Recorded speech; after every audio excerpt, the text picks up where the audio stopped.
Okay, here we go. We are live. This is Beyond Keto. My name is Joe Rochester, aka Joe Keto. So listen, we, about 3 years ago started learning about keto ourselves, myself and my wife, and totally thought that the keto was a fad diet. The only time we'd really been introduced to it before was Atkins. Then we started looking into it, and we saw, all the fact that this has been studied for 100 years for all sorts of therapeutic benefits, way beyond dieting, way beyond fat loss. And so over the past 3 years, we've been lucky enough to get to talk to a lot of the world's top scientists and find out and really take a deep dive into what this keto diet is. Along the same time, watching this whole thing evolve to see a lot of misinformation come out there. A lot of people, following these dirty keto diets, lazy keto diets, thinking that all they have to eat is cheese and bacon, and then seeing people not succeed at something that we know can be entirely healthy. And now we have some tools that can just help everybody follow a more carb appropriate diet, and that's the most important thing. And that's what we educate on. A lifestyle, a way of eating that has less sugar, that has less processed food, more fresh live food, and more healthy fats. And that's why I am super excited tonight to bring our guest on. He is, we've talked to him before. Hi everybody, as you're joining on. Give this guy lots of love. His name is Nick Norwitz, and listen, it's a great story. He's left Harvard Med, deferred his Harvard Med education when he got the chance to go and become a ketone metabolism researcher at Oxford University, one of the epicenters of ketone research. The people that are a couple spots in the world really forwarding the kind of studies on the benefits of all this. So let me just get him on here, and then we will talk to Nick. Hold on. There you are. Well, Nick, how are you doing, bud? Good. Excellent. Good. You hear me all right? I know we had some troubles last time. No, I believe, let me just check if everybody can hear us okay. There's a little Kai coming in to say hi to everybody. Hi, Kai. She's just in her Peppa Pig pajamas. All right, so Nick, no, I think you are coming through loud and clear, and I'm not seeing everybody telling me that we can't hear this, so I think we're all good, bud. All right, I'll enunciate. Thanks, man. Hey, listen, tell us before we get started, why you get into one of the top med schools in the world. You're getting ready to go after to become a doctor, and then you get this chance to go to Oxford University. I always ask you to start with this because I love it. Why did you decide to defer and go and pursue getting your research PhD at Oxford? Well, I think my one-liner that you seem to like about this being a movement that you just can't miss out on. This is an opportunity of a lifetime. I really got interested in the ketone research when I was reading an upper level, a nice paper in cell metabolism for an upper level endocrinology course I was taking, and I had read hundreds of papers, and this one just stood out as wow, mind blown, how this affects metabolism and the implications that might have, not just on athletes, which is the original kind of use cases. That was kind of a proof of principle, but the implications it might have on medicine and healthcare, especially neurodegenerative diseases, which is my principal interest. Alzheimer's disease and these things that we think about now is just not curable. Alzheimer's disease, for example, is the only one of the top major causes of death that has no cure or effective treatment, and the major drug companies are just giving up. And I see potential for this ketone stuff to really prevent and treat disease, or be part of a programmatic approach to prevent and treat disease. So I just, I had to take the time off, invest a couple of years digging into this, and I'm really glad I did. I actually just had I'm running clinical trials for exogenous ketones in neurodegenerative patients, and after being here for 10 or 11 months, my first patients finished up just under an hour ago. Wow. So, exercise studies with them this morning. Friday, we're going to get some people in the brain scanner, do some interesting things on energy levels in the brain. And so things are finally picking up.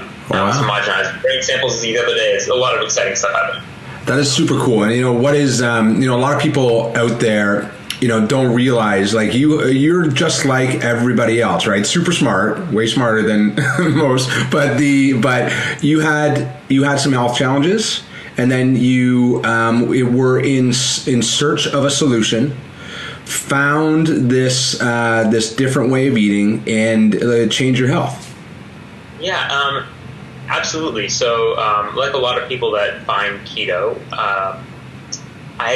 so for me, one thing that started is I have ulcerative colitis, which is an inflammatory bowel disease. Now, there's no actual literature out there on keto for IBD, but keto is anti-inflammatory, and inflammatory bowel disease, you can tell, is an inflammatory disease. So I thought, after, struggling with this for such a long time, I'd try it. Why not? And immediately, my symptoms got better. My inflammation markers went down from, I won't give you the units of the test, but basically for this one test, normal, like high of normal is 50. I was at 150, keto diet. 1 week later, my symptoms were better, and I went down to 20, and it stayed there. And then I actually have my own interest in neurocognitive health. I have genetics that predispose me to a high risk of, say, Alzheimer's. Yeah. And so this, preventative stuff for my long-term health. Lots of other little things, but I very quickly discovered in this space that everybody has their issues. Yeah. And it's unfortunate that health issues need to still draw people into keto. And what I'm hoping, and I think what you're hoping and why I really admire what you're doing, is at some point, this is a trend, this is a movement that's growing. At some point, we're going to pass a threshold where you don't need to be sick to be interested in trying what is perceived as something extreme. This is something that is healthy for most people, for prevention, which is where medicine needs to go, because there's so many people with, over half of the American public has insulin resistance on the way to diabetes. Yeah. When by the time I'm 40, 1/3 of the population will have diabetes. There are 8-year-olds with type 2 diabetes. Like, it's horrible. Alzheimer's is going through the roof. All these things that are just going to cripple our health and our healthcare system. And if ketogenic diet and ketones are part of the solution, we have to get to that point where people are adopting it because it's seen as socially acceptable and generally healthy, which I think it is, not just a fringe thing you might try if you're struggling with inflammatory bowel disease or cancer or something. Yeah, that's it, right? And like it is, like it's because this is a trend I don't mind. So if we make the science cool, if we make the fact that health is cool, I'm okay with that. And I think it's important because a lot of people that share exogenous ketones and are out there, like people that might be inviting people onto this live to listen to you talk and get some education about this. Sometimes people think, oh my God, all they're talking about is keto. Why are they so excited about keto? Why are they so excited about these drinks, whatever, right? And they have to understand that it's not just, a whole bunch of people that are out there saying they feel excited about keto. It's the top scientists, doctors, healthcare professionals in the world that are getting excited about keto. Yeah, if you had told me a year ago that I'd be eating the diet that I'm eating now, I would have laughed at you, quite honestly. Yeah. My perspective has completely gone 180, and I am someone who only likes hard science. If you try to throw hooey, generally Eastern medicine in general, I'm kind of dismissive about it, which maybe isn't a good thing. But my perspective has been turned, and one of the things I like to point out is that there are voices on both sides of the aisle. There's the Ornish or low fat crowd. There's the keto people. But when you look at these people as a large conglomerate, what you notice is that there are a ton of people that had their vegan, vegetarian, standard healthy diet approach that have transitioned to the keto space. Yeah. Tim Noak, Nina Teicholz, people like that, and no one going the other way. Yeah. Think about that. It's like people that have the standard mindset, but then look at the data and their minds are blown, like mine and like these people I just mentioned, that are continuously shifting and then nobody going in the other direction. Yeah. And so a little bit ahead of the times, I think. Yeah. And I know everybody will say that, and there's no way to convince you until you try it or you have the background to really dig into the data and convince yourself that, wow, a lot of what we're being told about nutrition, and we can do another thing about Ansel Keys and stories like that later, but a lot of what we're being told about nutrition is just dead wrong. Yeah. And the proof is in the pudding. I mean, the obesity epidemic and healthcare, health crises are just escalating, despite the fact that people are listening to the advice that we give them. Something's amiss. Even if you don't think the solution is keto, we know that the advice we're being given is garbage. For sure, and that's why I love the the carb appropriate idea, right? Like for in this day and age, and this is what we want to talk to tonight is a little bit of the difference between the keto diet and exogenous ketones, and the pros and cons of each, the pros and cons of them combined, so that people can kind of start to differentiate. This idea, don't think everybody that all right, boom, the whole world's discovering keto. We don't have to boom tomorrow. We got to go full keto. What we got to do is we got to reduce the sugar. We got to reduce the processed food, and we got to follow a long-term change. Right? Absolutely. The two things I'll say to that. One is the hardest thing about keto right now is still the social aspect.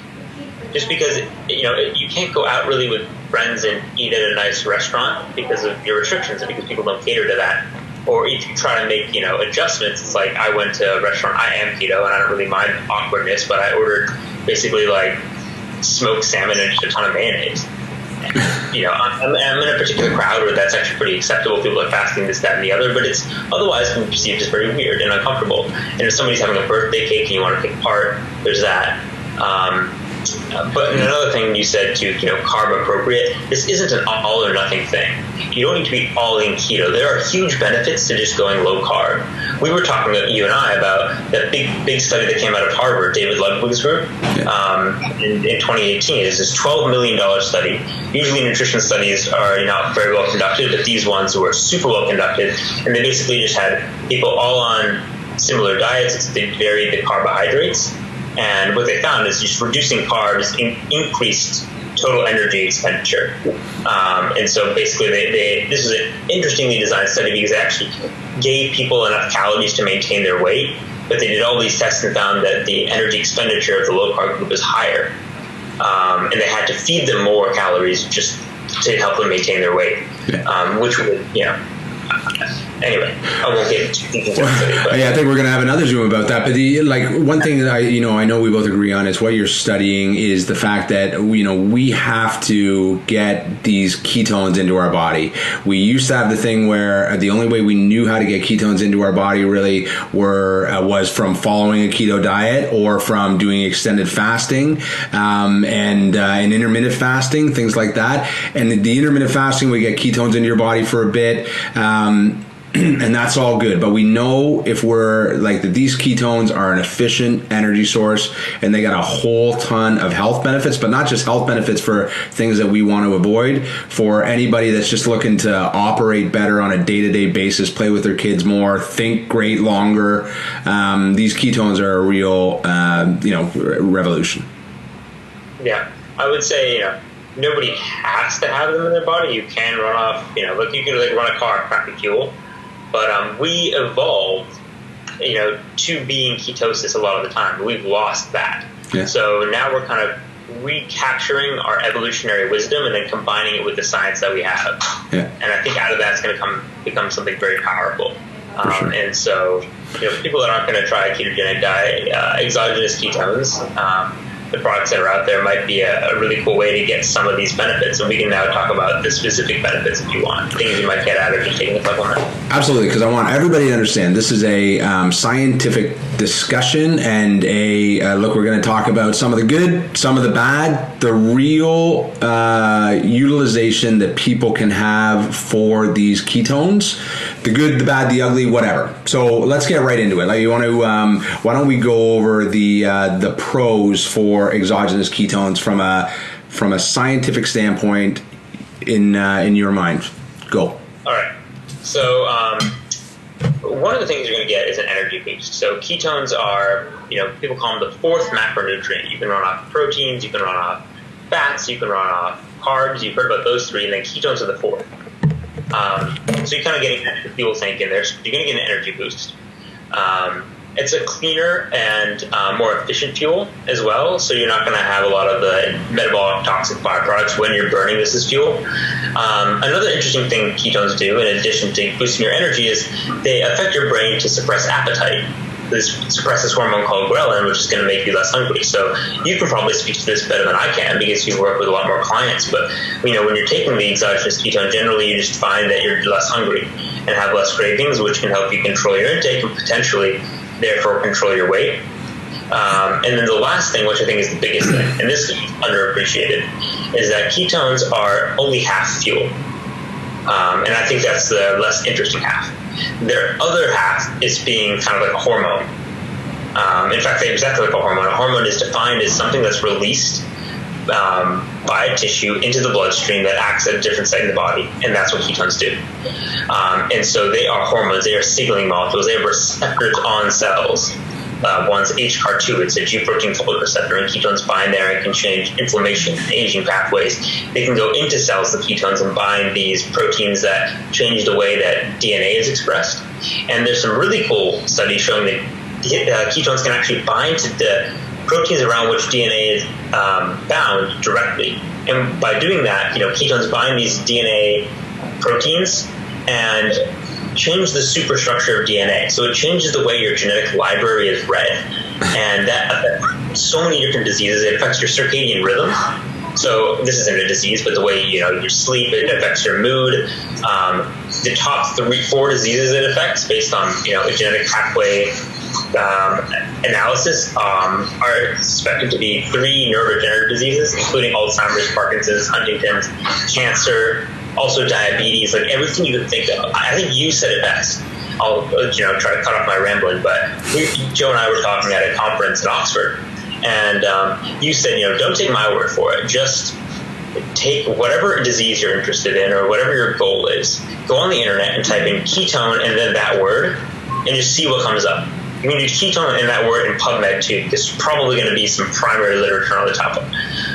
Or at least some clinicians reporting on it, because a lot of this is still in its infancy, but people are seeing all these interesting, cool things and speculating about how through these hormonal functions, these genetic changes, that the ketones directly, as the molecule, not the diet, can improve health, well-being, functioning in general. Is that a question?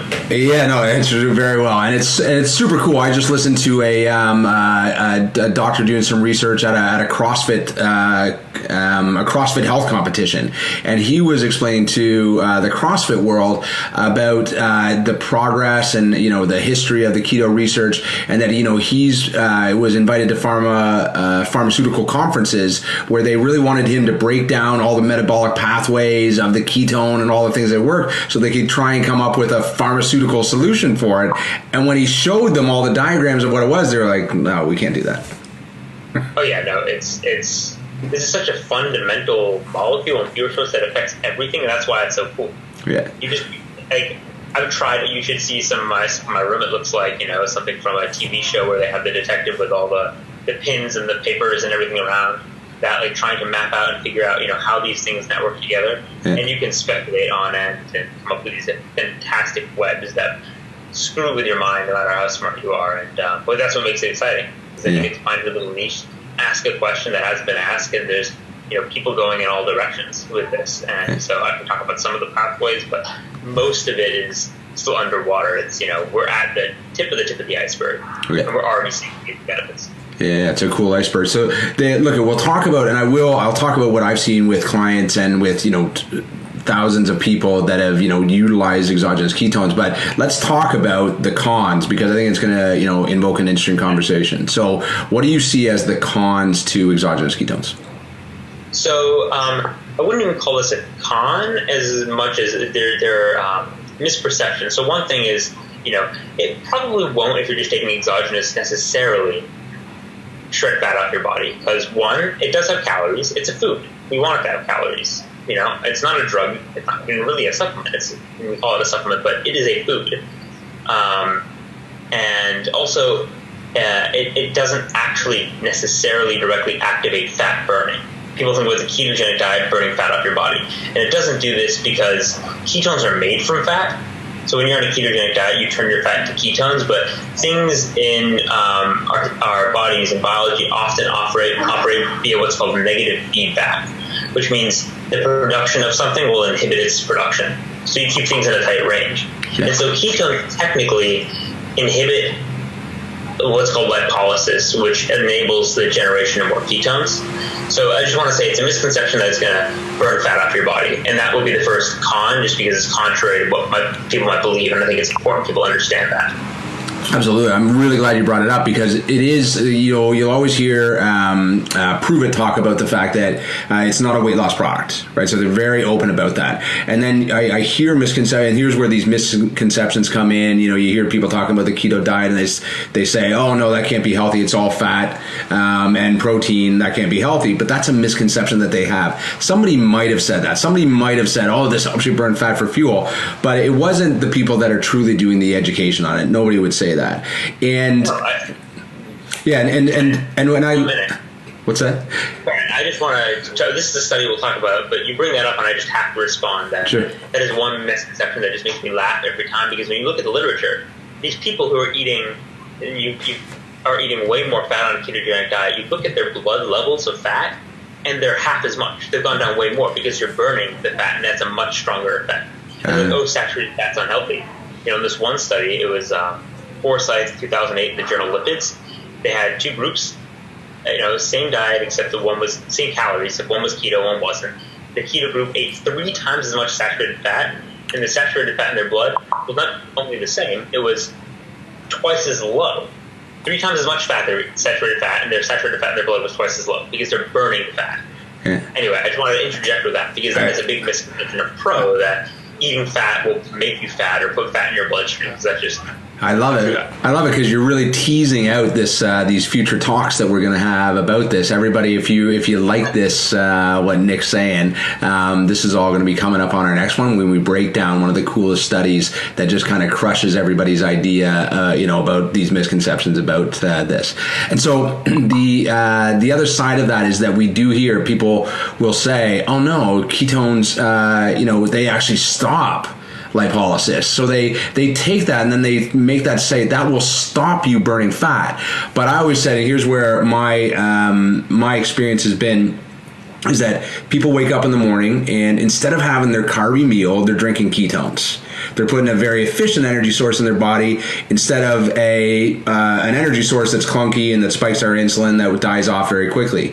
And so that to me is a much healthier thing, even if it in a clinical sense stops them burning their fat at that point. If they're stretching out that food window between dinner last night and the time they have food or carbs the next day, for a trade-off, I take that every time.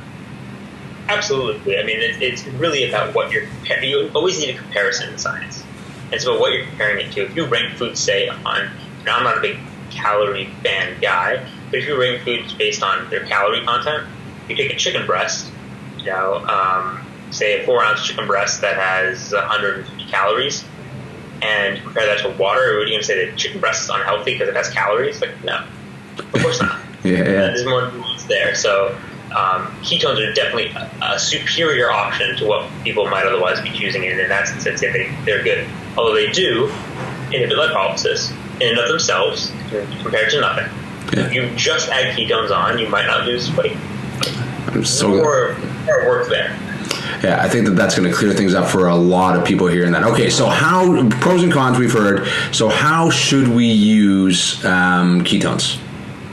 So I think the big thing for me, because I'm a kind of fan of the ketogenic diet, is using them as a stepping stone.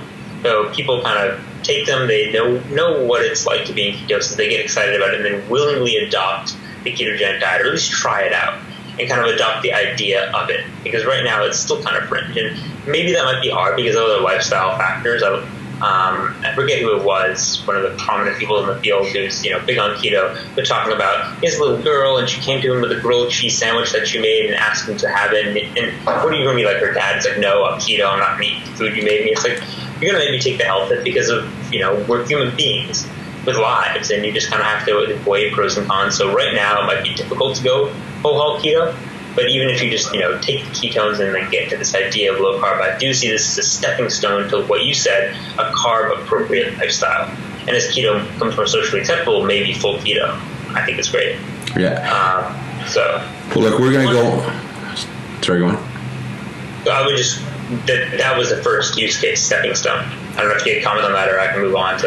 Yeah, no, I totally agree. Right, from what I've seen, working with a lot of different health and wellness professionals from all different disciplines as well. Really from what the science is showing of what it does with our brains in putting us in this mindset for change. What it does for that appetite suppression that you talked about that can help people because they are very much controlled by their hunger, by their relationship with food. And in giving them this energy that normally when they're going into a quote unquote diet and they feel like crap because they're having to make some changes, this is carrying them through. So they're feeling good, they're starting to look good faster, and they are in a great mood while they're doing it. And that is a pretty good combination if you want to actually, get into something that actually develops a new habit.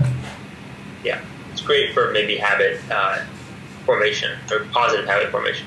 Yeah, absolutely. Other use cases, I'd say, this is kind of a 2-for-1, but it's so there are different ranges of ketosis. So most people are not in ketosis at all.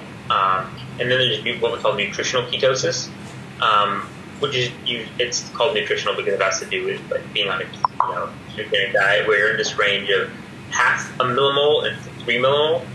And then there's what's called therapeutic ketosis, which is above 3 millimole, but before you get to ketoacidosis, which only happens in diabetes. Really. For most people, I wouldn't worry about that. But what the supplement can do is for those people already eating low carb, already on a ketogenic diet, you can boost them to that next level. So we get some of the benefits that you might not have in this nutritional ketosis range. And that would be useful for people with certain medical conditions. So like Alzheimer's and Parkinson's. There's some really interesting studies on when you do add on, say, an exogenous ketone and push people higher, they're going to have certain improvements in their specific health conditions, like Alzheimer's. Their brain, you're providing a lot more fuel substrate for the scaling brain. And this might be generalizable. You were talking about basic human optimization. Now, we don't know the thresholds for different benefits yet.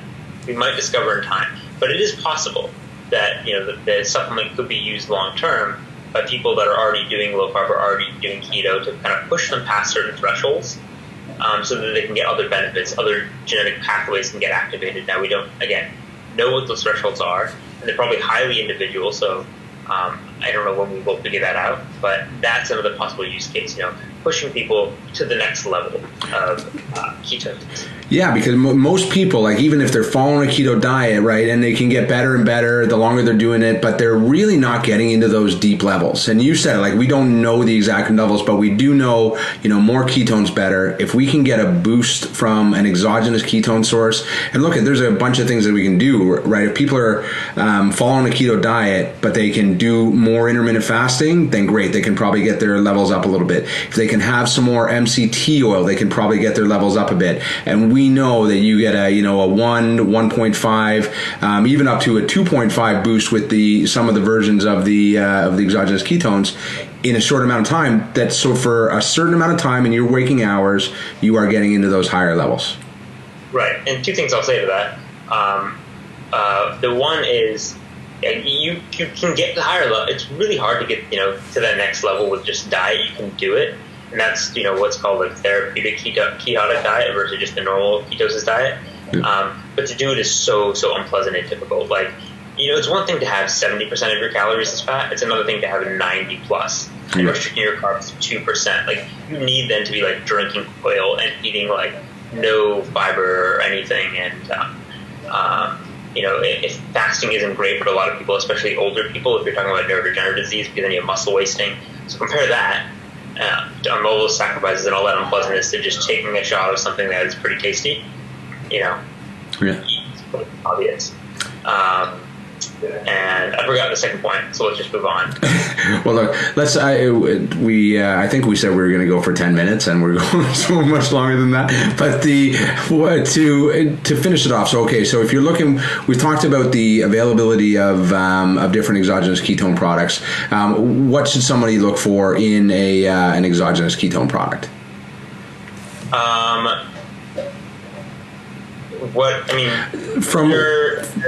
Just to differentiate between what there is available. Yeah. There are MCT oils, which are not really exogenous ketones. They're fats that can get turned into ketones more quickly. The con of them is they have the most calories. They are just oil. Yeah. So, it's like a tablespoon has, as much as a tablespoon of, actually more than a tablespoon of butter. It's even denser. It's like a tablespoon of olive oil or something. Yeah. Then there's the salts, and then there's the esters. The salts are readily available and cheaper. They don't get you into as deep a state of ketosis, and they're coupled with minerals and electrolytes, which you can actually see as a positive or negative. It depends. As someone on a ketogenic diet who's like, you need a lot more salts, it's actually would be a pro for me. But for somebody, say, with hypertension, you want to be careful about how much sodium you intake. So just something to keep in mind. A lot of the salts also, they're what's called enantiomerically impure. And basically what that means is they have the form that your body uses, but they also have the form that your body doesn't use, which can cause, potentially, we don't know, health problems, and can also compete with the active form. And so that way, the ketone levels might technically go up, but they might not be having the positive effect. So be careful about salts that aren't enantiomerically pure. I should say the beta hydroxybutyrate, something like that. And I think, Joe, that some of the proven products are enantiomerically pure, so that shouldn't be a worry. Yeah. Correct. Yeah, definitely. The original formulas were the mix of the two different isomers, and now they moved to only the D salt. So super important, and it's a very important point that you made about MCT oil as well, right? We can get this small boost from them. I always think people make a mistake if they are looking for fat loss by having massive amounts of fat coffees and like really jacking their fat levels, because we want to be using the fat on our body, not just the stuff that we're shoving down our gullet. If you're trying to lose, this is also another misconception, you can overdo the fat if you're trying to lose weight. Sure. Because you have to calculate in the fat that your body is burning off itself. So you could eat 1,000 calories in fat, or you can burn 1,000 calories from your fat stores. To your body, it's no different. So, when you hear about these macro ratios, if you're using this for weight loss, I wouldn't suggest designing, say, a low-carb diet around your macros. I would suggest, get sufficient protein, reduce your carbs, and then add fat to satiety. Because if you're not hungry, it means that your body's pulling the fat off your body to fuel it, rather than you eating the fat. So force that fat down your throat being con. Absolutely. And then your body will find its natural equilibrium. That's awesome. And then the last one is the esters. So I think the esters, which is actually what I'm using for a research tool, I think they're the best research tool. They allow you to control ketone levels the best. They allow you to, get to those higher levels more easily. Unfortunately, they taste like shit, and they're really expensive. Yeah. So I had two this morning. The first patient said it wouldn't be a problem to drink, and he didn't actually. He gave a pretty gross face, and so obviously didn't like the taste, and probably wouldn't use it every day. The second patient said it wasn't horrible; it tasted bad, but then she actually, hopefully, she doesn't see this before next week because it's randomized crossover. So I'm just going to bet she wouldn't by saying she guessed correctly that she was taking the ketone because her performance and energy just went through the roof. Because her ketone got really high; they were above 4 millimole in 30 minutes, which is pretty powerful. So esters are the powerful one; they're the expensive one. Right now, they taste pretty shitty. Salts are something that you might be able to get your hands on. It might be pretty easy to try. I have tried your product, Joe, and as much as I'm not supposed to talk positive about any particular product, it tastes pretty good. And it did just like ketones. And so people are getting clever about how they formulate it. I know that you're now coupling to different salts, not just sodium, so calcium, magnesium, and so it helps reduce the salt load and also get some other electrolytes in there. So I think that's a very positive trend. So the specifics on the products and the salesmanship to you, but I think there are a lot of great products out there, and only more are going to be coming out and more available as the people in politics and administration get their head in the data and screwed on straight, and they stop blocking this right now. I think in the UK it's actually not. We can't sell them in stores, which is ridiculous. It's a food. It's like you're selling Gatorade and Pop-Tarts and gummy worms and these things that are poison and not ketones is ridiculous. Yeah. So. No, it is nuts. And look at I think you've done an incredible job of explaining this, and I think we've done a great job of teasing our next call. And so look, we'll wrap it up here, everyone. For everybody, give Nick loads of love. And again, you're going to hear more and more from him in the scientific papers, different people's podcasts, and certainly in his own research that he's bringing out. And look, for everybody, right, whether you try exogenous ketones or not, look, less sugar, less processed food, less or more fresh live food, and more healthy fats, and everything takes care of itself. But for making changes, that is difficult, and there is tools out there for you, and there is proper coaching for you, and that is very important. So that's what I love about this community, which you are playing a big role in educating people in, buddy, and I appreciate it. This is a completely supportive community to get that proper coaching. We've got a big group, 50,000 people in it, all in there being educated by the top people in the world about the real keto diet or the real utilization of ketones.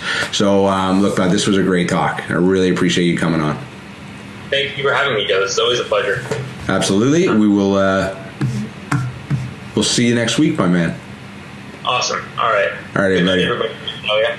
Yeah, and all over the world, my friend. And look, share this out. Let's get this information out to everybody. Appreciate you all, and have a great night. Bye.